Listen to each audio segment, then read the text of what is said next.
Hello folks, friends and movie lovers, welcome back to the channel and to the latest instalment of the Movies in Review.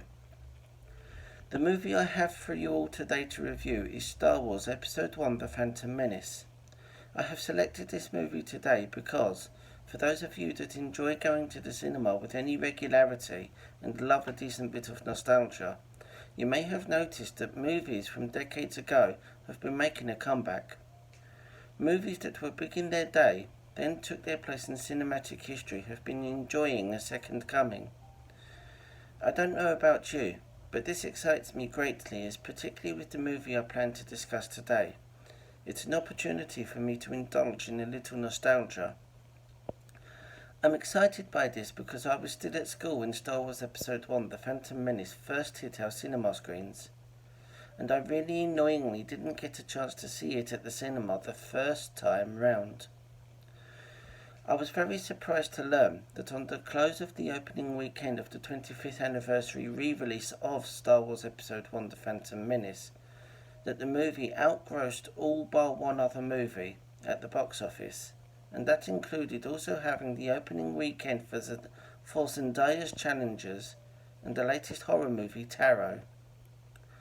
I must confess I am thrilled that it has returned to the cinemas, because for me it is a lovely piece of late 90s and early noughties nostalgia, with fond memories of my childhood when it first came out and the games I used to play with my friends at school.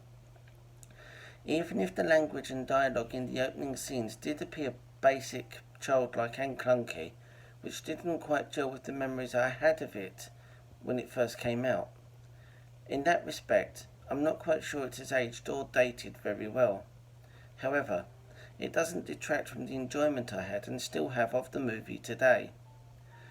Having grown up only ever having watched Star Wars Episode 4 A New Hope, Star Wars Episode 5 The Empire Strikes Back, and Star Wars Episode 6 The Return of the Jedi on VHS and occasionally TV, getting thoroughly confused that Episodes 1, 2 and 3 didn't exist yet, it was nice to finally see on screen what many children and sci-fi fans have cast their imaginations over.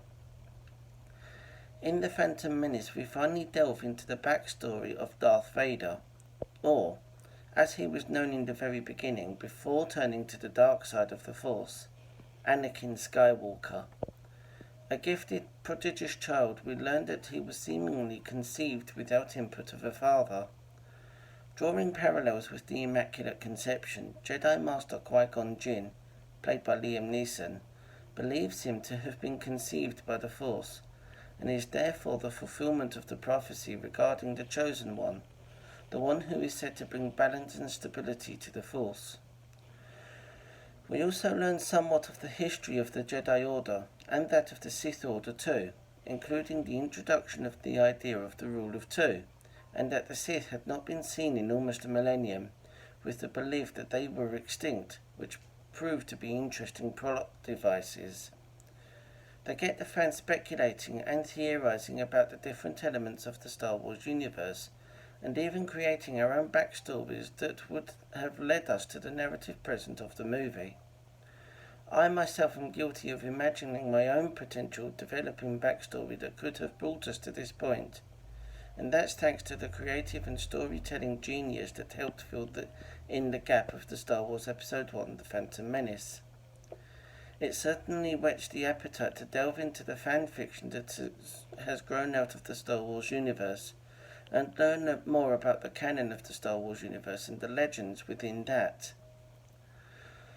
On the whole, the movie remains as good and as timeless as it was 25 years ago on its first outing.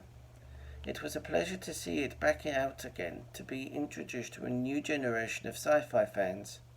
It was even a pleasure to see it in the cinema, which I never got the opportunity to do 25 years ago during its first release. What made it better was being able to share the experience with a younger relative who was not even born when The Phantom Menace originally aired on the cinema screens. That's all I have for this one, folks. I hope you have found my review useful. If you liked the video and want to keep updated with the latest videos discussing movies recently seen, then please remember to hit the like button and the subscribe button. And remember to push the bell icon to get notified of the latest uploads. My name is Simon, and this has been the Movies in Review. Thanks for listening to the end.